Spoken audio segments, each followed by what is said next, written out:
जय श्री कृष्णा।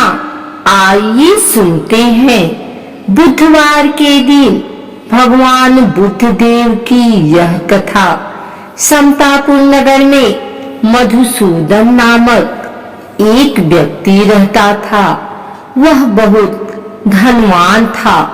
मधुसूदन का विवाह बलरामपुर नगर की सुंदर लड़की संगीता से हुआ था। एक बार मधुसूदन अपनी पत्नी को लेने बुधवार के दिन बलरामपुर गया। मधुसूदन ने पत्नी के माता पिता से संगीता को विदा कराने के लिए कहा।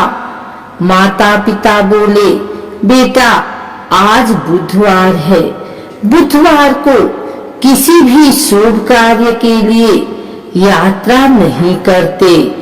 लेकिन मधुसूदन नहीं माना।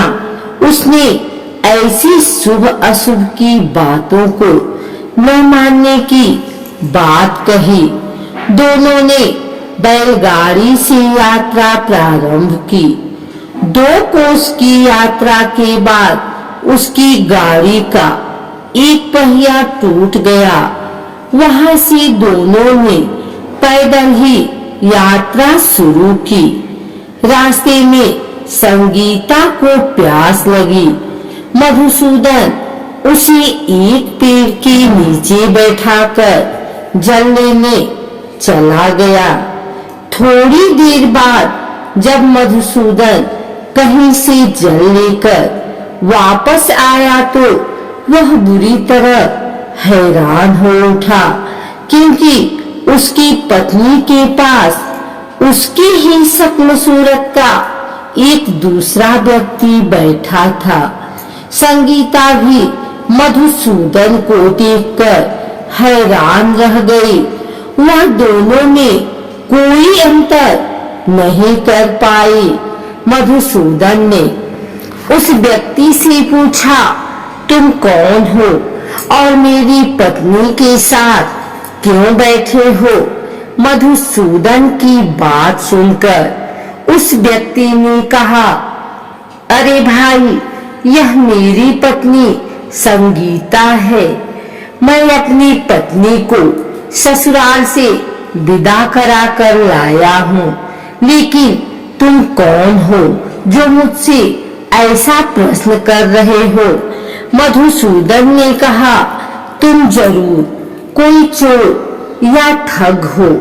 यह मेरी पत्नी संगीता है। मैं इसे पेड़ के नीचे बैठाकर जल लेने गया था। इस पर उस व्यक्ति ने कहा, अरे भाई, झूठ तो तुम बोल रहे हो। संगीता को प्यास लगने पर जल लेने तो मैं गया था। मैंने तो जल लाकर अपनी पत्नी को पिला भी दिया। अब तुम चुपचाप यहाँ से चलते बनो, नहीं तो किसी सिपाही को बुलाकर तुम्हें पकड़वा दूंगा। दोनों एक दूसरे से लड़ने लगे। उन्हें लड़ते देख बहुत से लोग वहाँ एकत्र हो गए। नगर के कुछ सिपाही भी वहाँ आ गए। सिपाही उन दोनों को पकड़कर राजा के पास ले गए।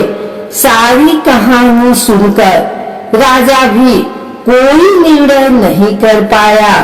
संगीता भी उन दोनों में से अपने वास्तविक पति को कहीं नहीं पहचान पा रही थी। राजा ने दोनों को कारागार में डाल देने के लिए कहा।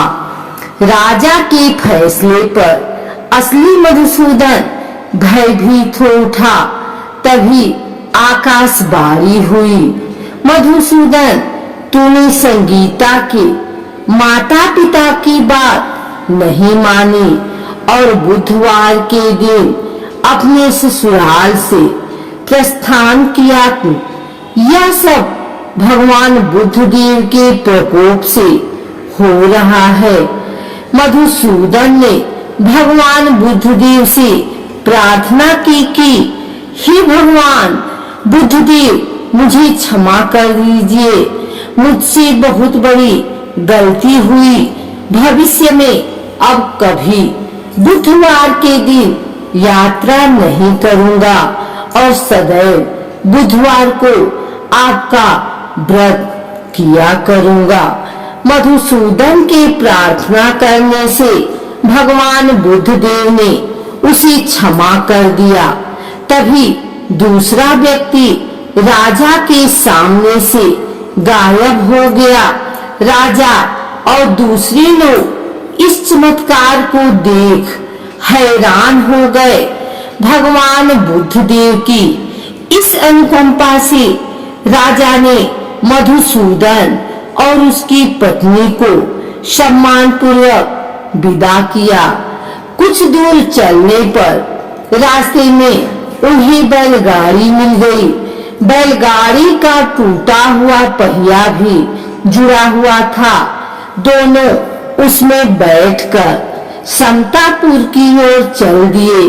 मधुसूदन और उसकी पत्नी संगीता दोनों बुधवार का व्रत करते हुए आनंद पूर्वक जीवन यापन करने लगे। इस तरह भगवान बुद्धदेव की कृपा से उनके यहाँ खुशियां बरसने लगी। इस तरह जो स्त्री पुरुष विधिवत बुधवार का व्रत करके व्रत सुनती है, भगवान बुद्धदेव उनकी सभी मनोकामना पूर्ण करते हैं। आइए सुनते हैं बुधवार पूजन विधि। पौराणिक मान्यता के अनुसार बुधवार के व्रत का आरंभ विशाखा नक्षत्र युक्त बुधवार को करना चाहिए और इसके बाद लगातार 7 बुधवार तक व्रत करना चाहिए। व्रत शुरू करने से पहले गणेश जी सहित 9 ग्रह पूजन करना भी जरूरी माना जाता है। व्रत के दौरान में भागवत महापुराण का पाठ भी करवाया जा सकता है। इसके अलावा शुक्ल पक्ष के पहले बुधवार से भी बुधवार का व्रत करना शुभ माना जाता है। प्रातः काल उठें, नित्य क्रिया से निपटने के पश्चात स्नान आदि से स्वच्छ होकर भगवान बुद्ध की पूजा करनी चाहिए। व्रती हरे रंग की माला या वस्त्रों का प्रयोग करे तो उत्तम रहता है। यदि पूजा के लिए भगवान बुद्ध की प्रतिमा न मिले तो भगवान शिव शंकर की प्रतिमा के निकट भी पूजा की जा सकती है। दिन भर के व्रत के पश्चात शाम को भी पूजा करनी चाहिए और केवल एक समय भोजन करना चाहिए। व्रत में हरे रंग के वस्त्र, फूल या सब्जी आदि दान करने चाहिए। इस दिन एक समय दही, मूंग दाल का हलवा या फिर हरी वस्तु से बनी चीजों का सेवन करना चाहिए। कहते विधि विधान से अगर इस व्रत को किया जाए तो जीवन में सुख शांति रहती है और घर धन धान्य से भरे रहते हैं। माता लक्ष्मी भी व्रती की मनोकामनाएं पूर्ण करती हैं।